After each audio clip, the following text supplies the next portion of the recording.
The economics that Apple gets off their App Store, sometimes a 30% share of the revenues being realized with these apps, is a significant toll for a company who arguably is providing a piece of integrated hardware and software.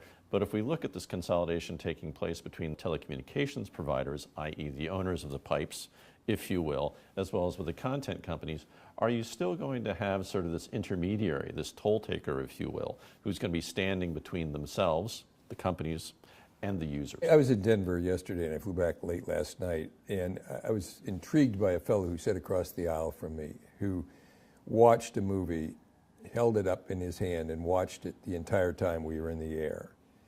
And by nobody's measure was that his phone.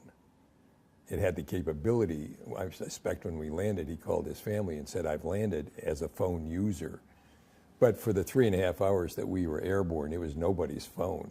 They're just small screens that are highly, highly portable and highly self-serving. To be successful in the media industry, 4 things have to happen. You can't default to 3 or certainly default to 2. You have to have all 4 of them in your wheelhouse. You have to have top-line growth. There have to be women and men who want you to succeed, and there have to be more of those tomorrow than there are today. You can't find yourself in a declining audience environment. You clearly want to believe that what you're doing rewards those of us who are perhaps better managers than those of us who are less good at management. Barriers to competition.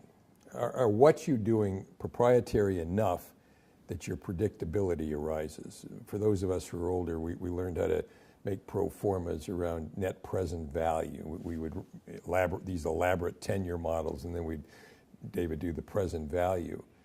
Well, if what you're doing won't last 2 years, let alone 10 years, you have no barrier to competition. And when you say barrier to competition, that's not a judgmental or pejorative sort of characteristic. You better not be in this industry fragilely. And if you do those 3 things well, you will build strategic value. You'll have a piece of an asset that somebody else will want to own strategically down the road. I'm a naysayer on apps. They're will-o'-the-wisps. They satisfy an audience need for a very short period of time. There's absolutely no barrier to competition. If I come up with a good app, you have no inability to replicate, step on top of, override my app. This isn't a proprietary world out there. So there's great fragility, and there's no strategic value. What's interesting to me is you've deteriorated in recent years the value of the distribution assets. There have been some rules imposed to get the Comcast deals done in the past, the Charter Time Warner cable deal most recently, that have sort of neutralized a lot of the vigor that used to apply to the cable industry, to the wireline business. The satellite business is deeply challenged because it's not interactive. So part of the distribution landscape has been deteriorated in value. And that will persist. Those rule changes are permanent. So you say, well, by default, then content must be king. Well, generically, content is king. The universe of content is relatively more valuable than the universe of distribution. But are pieces of content valuable? You'd have to ask me piece by piece by piece, because there's a lot of programming out there, a lot of content out there that's worthless.